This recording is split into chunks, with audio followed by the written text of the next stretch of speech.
You're listening to the Intellectual Beats podcast, where our focus is elevating conversations. I'm your host, Shayla Kirkendall. Today, we are talking to Pastor Darrell Jackson. In addition to serving as the pastor of ministry operations at Crossover Bible Fellowship in Houston, Texas, he is also a music producer, musician, and songwriter. Last year, he was nominated by the Praise Factor Awards for Songwriter of the Year, and he won a Billboard Award for his hit single, It Shall Pass, sung by his artist, Dr. James Mabel Jr. While Pastor Jackson is making an impact in the gospel industry, his goal is to enjoy the journey and remain rooted in why he started on this path. His story is proof that with dedication to your dreams and gift, you truly can go far. As my uncle, I have been able to witness some of his accomplishments, which makes me even more excited to learn about his thought process behind writing songs and to get his advice on what others can do to break into the music industry. We will talk about this and more, including why mentorship is key to excelling in life. Now, let's get into the conversation. So I am so excited to kick off this first season of my podcast with someone who is special to me. As you may have heard in my introduction, I'm going to be interviewing a family member of mine, an uncle to be exact. Please help me welcome Pastor Darrell Jackson to the show. Pastor Darrell, thank you so much for joining me. Well, I appreciate you allowing me the privilege and the honor to be a part of the show. So thank you. Yes, absolutely. My pleasure. So let's go ahead and dive into the conversation. Tell us a little bit about what made you, decide to be interested in music, and how was your journey to writing music also?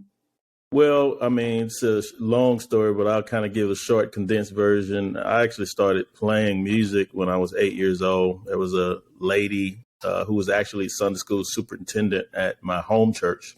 And so she went to my grandmother and basically said she saw something in me.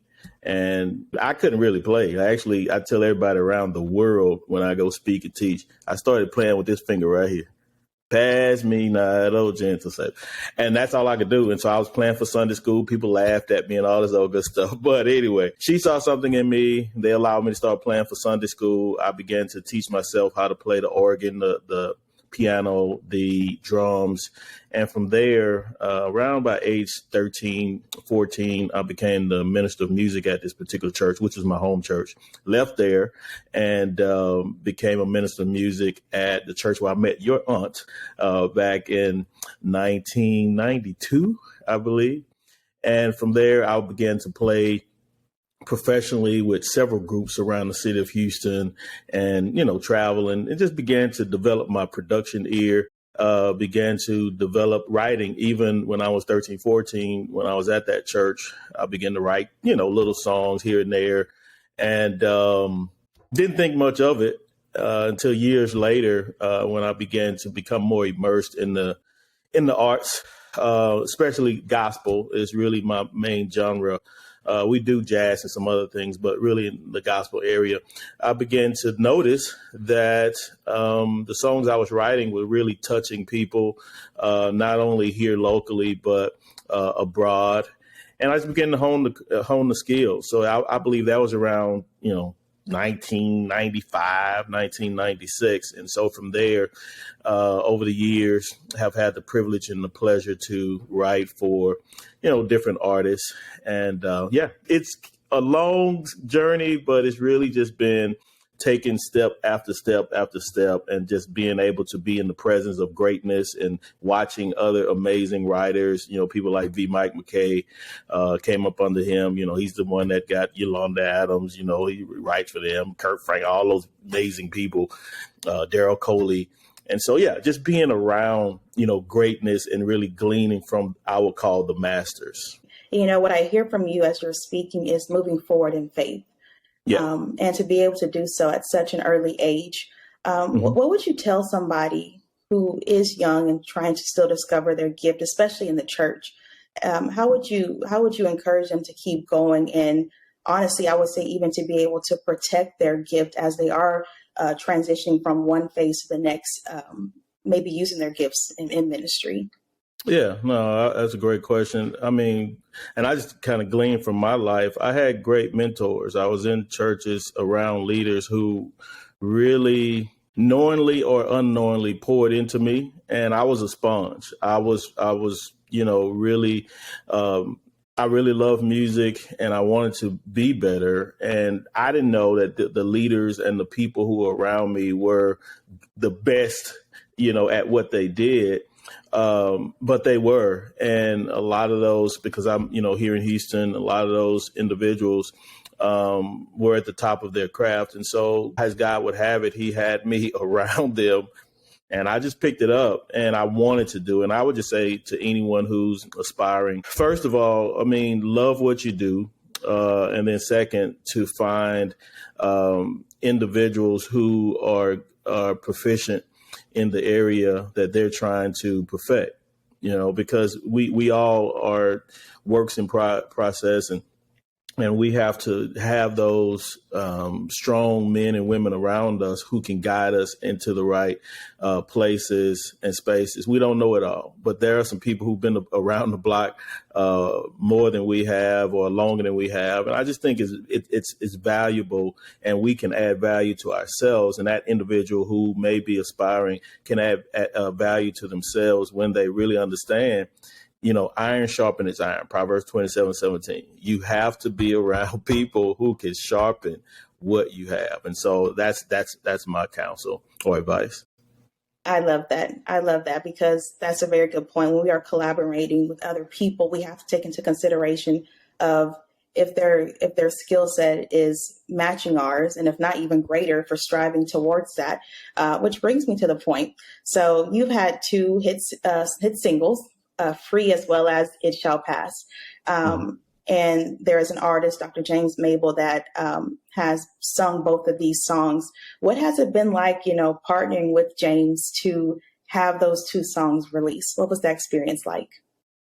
You want the truth? No, it's playing. Absolutely, the truth. It was great early on, and I do a lot of artist development with my company. But when I met James about 12, 13 years ago, he was fresh out of Prairie View A&M University. He had just received his doctorate degree in leadership, and man, just amazing talent, but it was unpolished. And so, again, the short of it is, when we met and I began to work with him and had to kind of chip away some of the rough edges. But as he began to embrace what I was saying, I was only pouring into him what I received from others in the industry, from, promotions, marketing, artistry, production.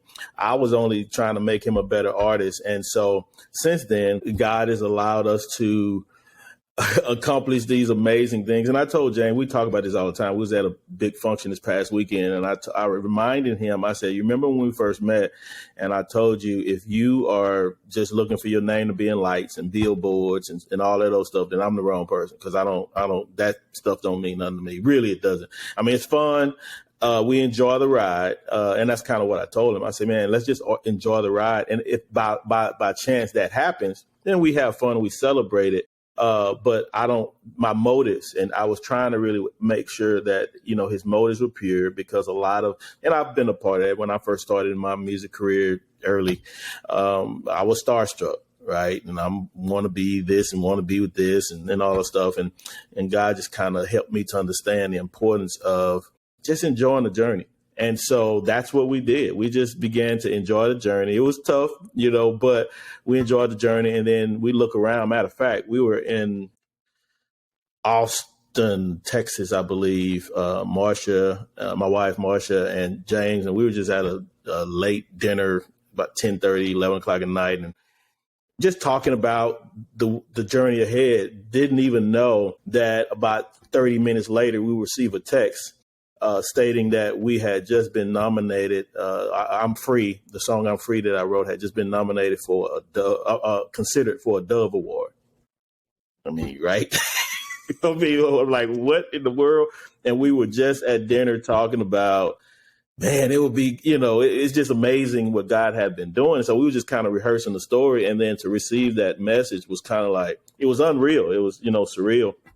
as we were looking at the telephone, and so James was in one room, Marsha and I was in another, we screaming and running down the hall like, man. And I reminded James, as I just stated, remember what I told you when I met you.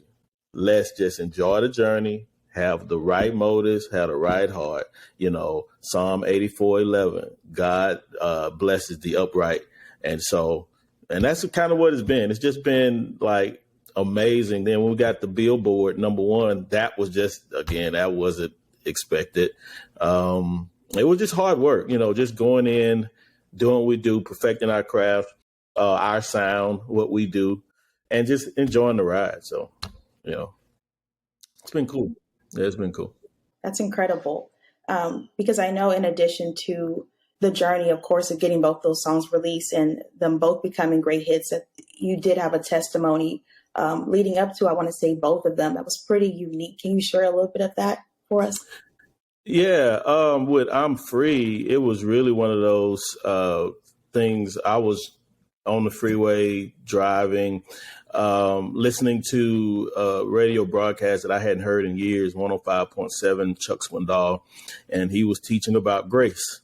And I'm like, man, wait a minute, grace. And so I started thinking Romans chapters 5-8 and thinking about the grace of God.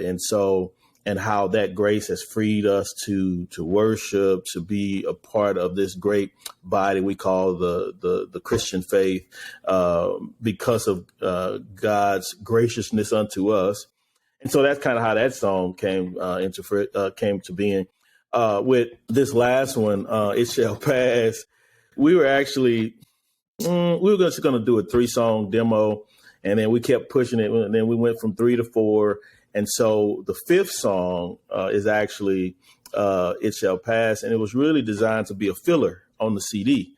I'm like, man, we need a good song that, and this was pre-pandemic. We didn't even expect a pandemic. We were thinking, hey, we get a good church song that churches and choirs can sing, and let's just see what happens. And so we wrote it, put it on the CD, didn't think nothing of it. Couple weeks later, my wife was diagnosed with cancer. And so it's kind of like, okay, so now you're going to have to lean and live out the lyrics that you wrote in this particular song. And that's pretty much what happened. It was like, wrote the song, wasn't even planning for it to be on the CD. It was just a filler track.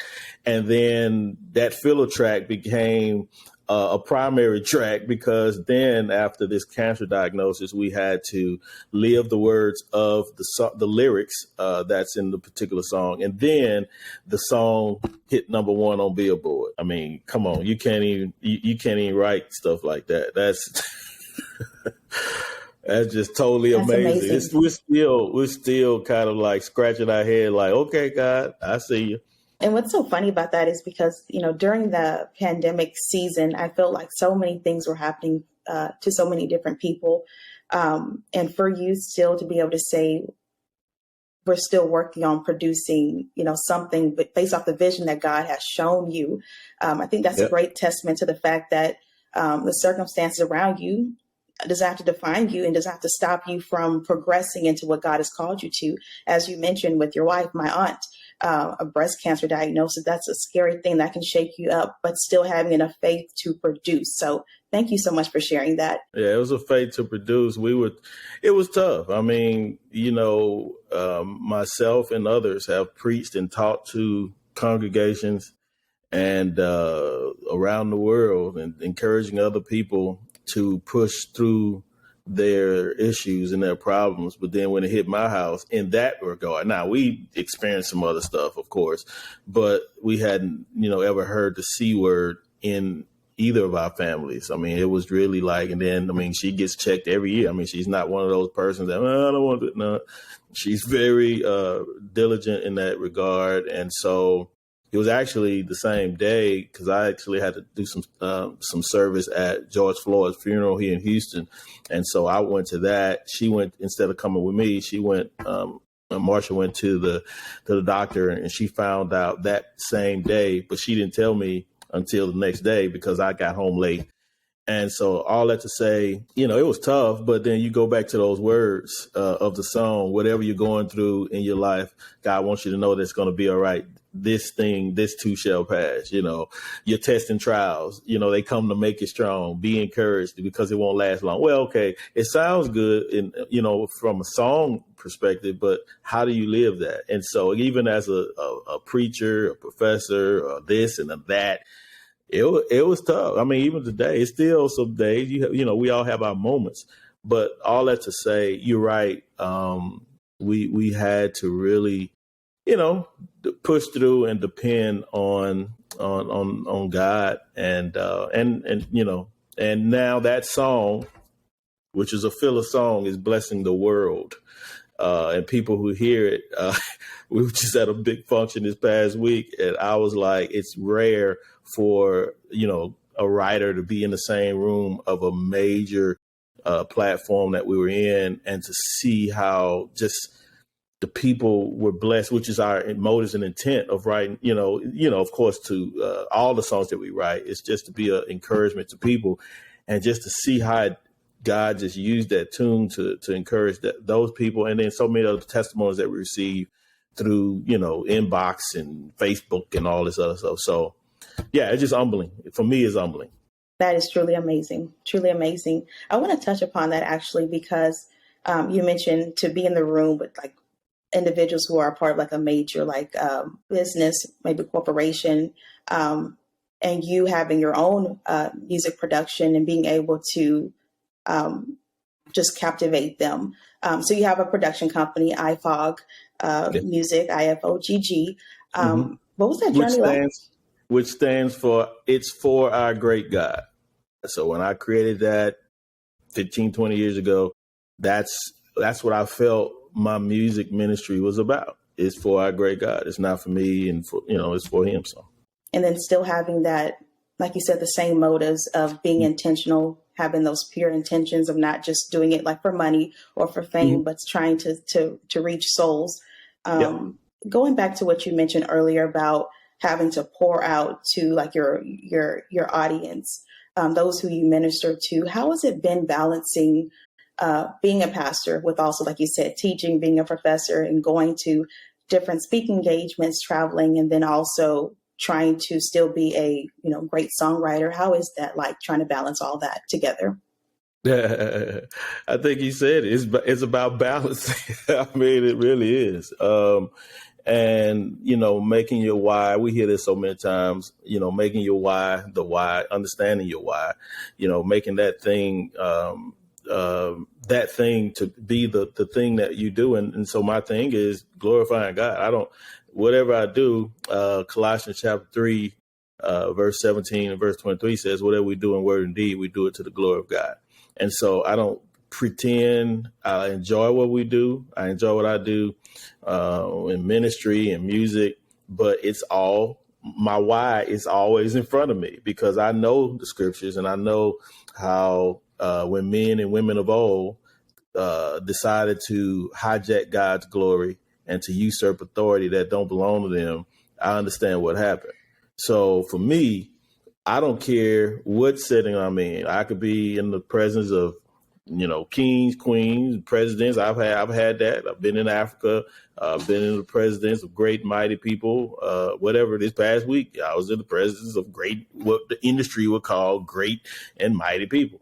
Doesn't matter to me. I mean, I believe they are great individuals. They're people just like I am. And I understand, again, the collaborative or the networking that needs to take place. But I understand that I do what I do because I want God to be seen. And hopefully it will lead to life transformation for somebody. It will lead to people being inspired, like we talked about earlier, to be motivated to be better and to really do what they do for the right motive. So, my mom used to always, I don't know, she was thought I was kind of weird because, early on in the 90s, when I would go to all these places, and her first comment to me was, make sure you get me an autograph. And I'm like, for what? I'm not getting you an autograph of nobody. I mean, you better you better come up with it yourself. I mean, because I'm not starstruck. I mean, I'm God struck. At the end of the day, I appreciate the gifts, but I'm not starstruck. So to be in those, spaces with these people, it's fun. I enjoy it. But for me, again, like I said, it's humbling. It's an humbling experience because there are not many people that are able to do it. I'm gonna give you a good one. Proverbs 18 says that your gift will make room for you and present you before mighty men. Well, I guess that's what's happening, And so, I know a bunch of people, but I just thank God because I'm just say this. I think it's something in this, and I may need to flesh this out a little bit in a book or something, but I was a twin. All right. And so my twin passed away 6 months after he was born. And so I always feel like, I don't know, that I'm living my life, his life, some kind of way because of, all the stuff that God has just allowed me to do. And so for other people, that could become brain heady. You can get prideful. Again, Daniel chapter 4. I know what happened to King Nebuchadnezzar. I know what happened to people, Saul and Acts, Book of Acts, of when they're brainy and headiness, and Peter and all them folk. It just don't prosper. It just don't. To me, it just don't accomplish anything. And then you don't really be as effective of an instrument in the hands of God that you could be when you're walking around and acting like that. So. Hopefully I answered the question, but I'll have to say, I just do what I do to have fun. I mean, I understand what my why is. It's always in front of me. And that's pretty much it on that. I love it. Understanding your why. I love it. I love it. I want to ask you something that I don't think I've asked before, and I'm really curious to know.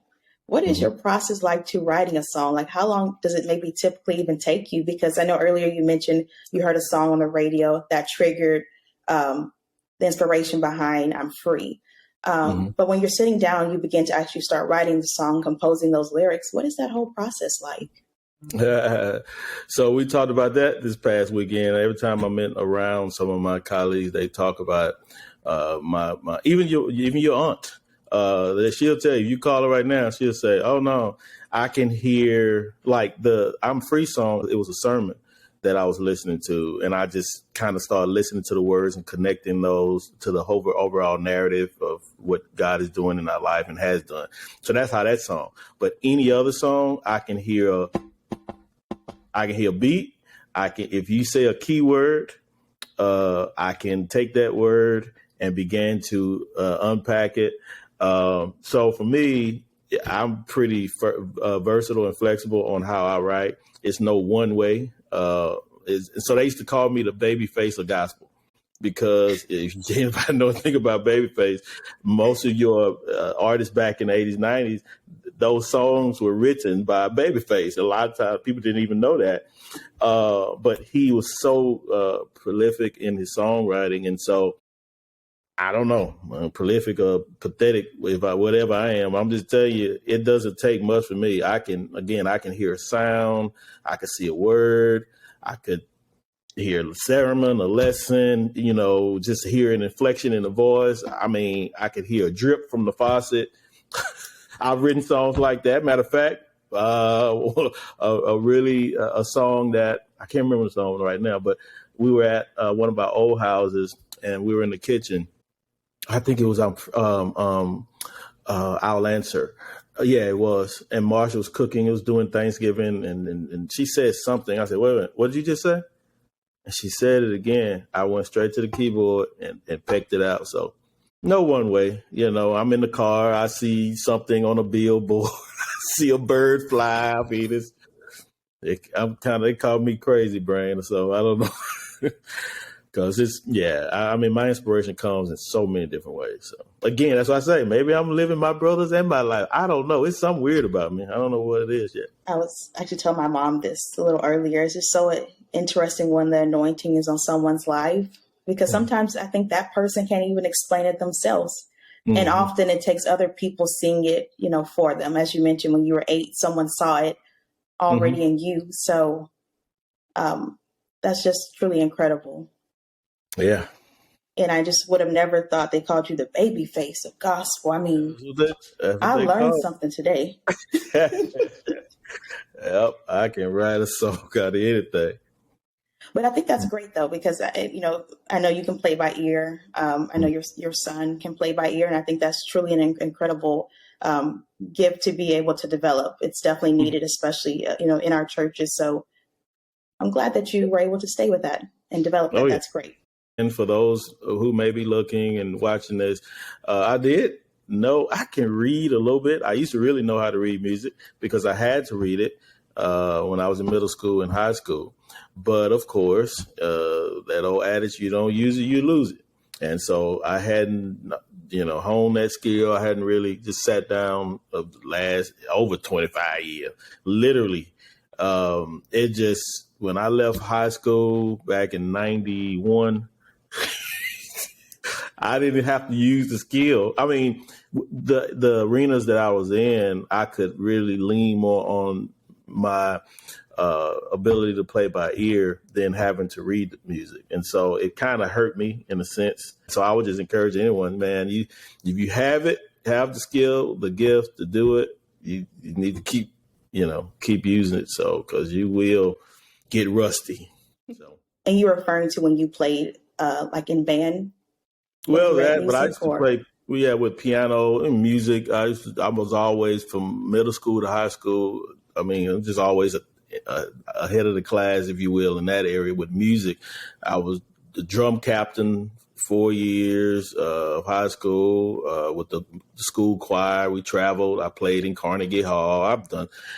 Played the piano, that is. And so I was always even in elementary, now that I think of it, I was always in the music, in the arts. And I was always that student that the teachers knew, the principal knew, the counselors knew.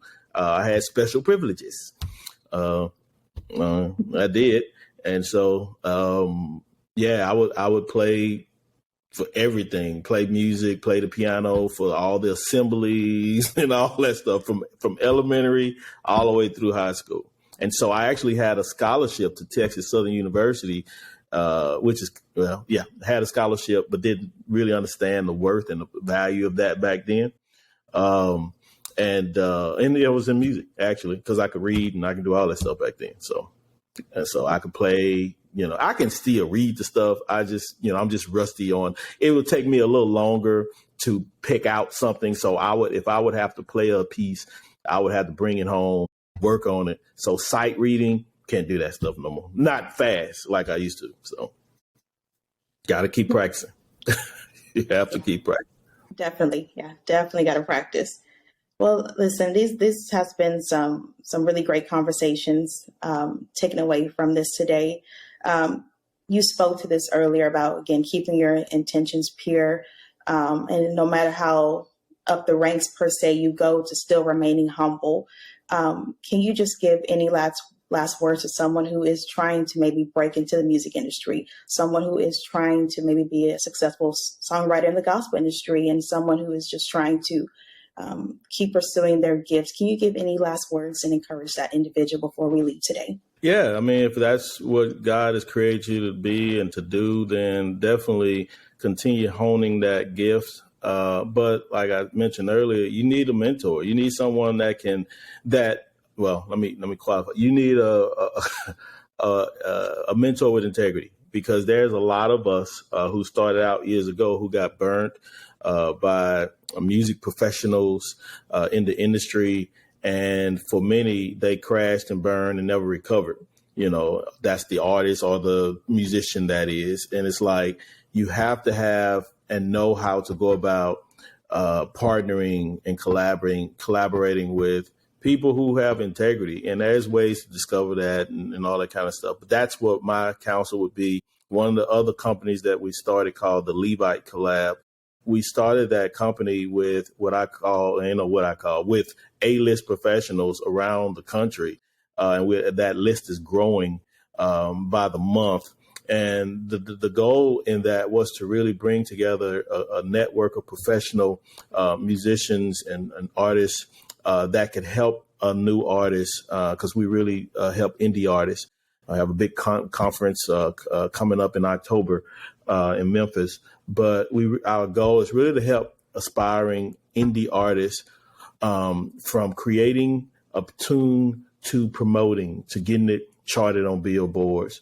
But the only way to do that, a lot of times artists who are newer will come in and think that it's just kind of, I'm going to pray and God going to do the rest. No, it's not. You have to pray, partner, and perfect the gift. And so that, to me and to others who are in the industry that know, the only way to do that, I would say properly, is to really make sure you know what your why is and you partner with people who can help you get there. Help you get there smoothly, because there are some people who can help you get there, but it may not be a smooth ride. So, that would be my counsel. Stay true to it and really partner with people who have your best interests at heart. That's great. That's great. Before we leave, can you tell our audience how they can stay connected with you on social media? Yeah, on Instagram, I believe is at Pastor D Jack, at Pastor D Jack, and on Facebook, it's Pastor Darrell Jackson, Darrell. And so I don't have all those other amazing accounts that most of y'all have. So, but those are the two that I will frequent most. Absolutely great. Well, y'all heard it here from Pastor Darrell Jackson. We hope that you were able to take something away from the conversation. Remember to stay having those conversations in your community and continue elevating those conversations around you. Thank you.